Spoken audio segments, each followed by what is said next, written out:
আসসালামু আলাইকুম এভরিওয়ান, আশা করছি সবাই অনেক ভালো আছেন। আজকে আমি তৈরি করে দেখাবো কাঁচা পাকা আমড়ার আস্ত আচার রেসিপি। আমরা ফুরিয়ে যাওয়ার আগে এই আচার ঝটপট তৈরি করতে পারবেন অল্প উপকরণে। চলুন তাহলে দেখে নিই। এখানে আমি কাঁচা পাকা আমড়া নিয়েছি 1 কেজির মতো। আগে থেকে ধুয়ে পরিষ্কার করে খোসা ছাড়িয়ে নিয়েছি।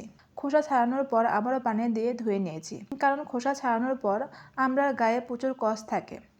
আমরা চারপাশে চাকু দিয়ে এইভাবে কেটে নিয়েছি, একটু লক্ষ্য করলে বুঝতে পারবেন। এটা করলে আমড়ার ভেতরে মশলাগুলো ঢুকে যাবে, যেহেতু আমি আস্তই আচার করব। সবগুলো আমরা এইভাবে কেটে নিয়েছি। এখন এখানে দিয়ে দিচ্ছি স্বাদমতো লবণ, হাফ চা চামচ হলুদের গুঁড়া, 1 চা চামচ লাল মরিচের গুঁড়া। হাত দিয়ে আমড়াগুলোকে মশলার সাথে ভালোভাবে মিশিয়ে নিচ্ছি। এই কাজটা কিন্তু হাত দিয়েই করতে হবে। তো মেশানো হয়ে গেছে, এখন একটি সাইডে রেখে দিচ্ছি। এখন আমি আচারের জন্য মশলা তৈরি করে নেব। একটি বাড়িতে প্রথমে নিয়ে নিচ্ছি 1.5 চা চামচ পাঁচফোড়ন, 2টি শুকনা মরিচ। এগুলোকে গুঁড়া করে নিয়েছি, আর খুব বেশি মিহি গুঁড়া না, কিছুটা আধভাঙা থাকবে। এখন আচার তৈরি করার জন্য একটি প্যানে 1 কাপ সরিষার তেল দিয়েছি। 5 কোয়া রসুন আর 2টি শুকনা মরিচ দিয়ে কিছুক্ষণ নেড়ে চেড়ে ভেজে নেব।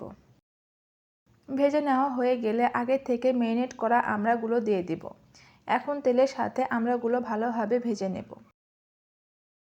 বেশ কিছুক্ষণ ভেজে নেওয়ার পর যখন দেখব কালারটা চেঞ্জ হয়ে গেছে, তখন এই পর্যায়ে দিয়ে দিচ্ছি 1 কাপ পানি আর 1 কাপ চিনি। চিনি দিয়ে ভালোভাবে নেড়ে চেড়ে ঢাকনা দিয়ে ঢেকে দিচ্ছি সিদ্ধ হওয়ার জন্য। মাঝে মাঝে ঢাকনা উঠিয়ে আমড়াটাকে নেড়ে চেড়ে দিব। যখন দেখব আমড়ার পানিটা এরকম টেনে এসেছে, তখন এর মধ্যে দিয়ে দিব 1 টেবিল চামচ কাসুন্দি আর গুঁড়া করা পাঁচফোড়ন আর সামান্য বিট লবণ দিয়ে নেড়ে চেড়ে ভালোভাবে মিশিয়ে নেব। মিশানো হয়ে গেলে এর মধ্যে দিয়ে দিব 1 চামচ ভিনেগার। ভিনেগার দেওয়ার কারণে আচার বেশ কিছুদিন ভালো থাকবে। আর কাসুন্দি দিয়েছি কারণ এই আচারে আমি সরিষা বাটা দেইনি, তবে কাসুন্দি ছাড়াও এই আচারটা তৈরি করতে পারবেন।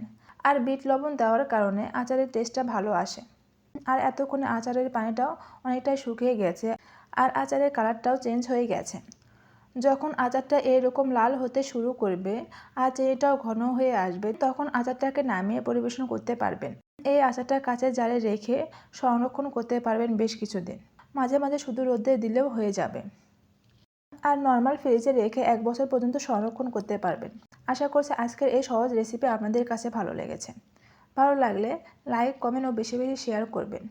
আর এরকম সহজ ও মজার মজার রেসিপি পেতে আমার পেজে ফলো করে রাখবেন। আজকে এখানেই বিদায় নিচ্ছি, আবার নতুন কোনো রেসিপি নিয়ে হাজির হব। সেই সাথে সবাই ভালো থাকবেন, সুস্থ থাকবেন। আল্লাহ হাফিজ।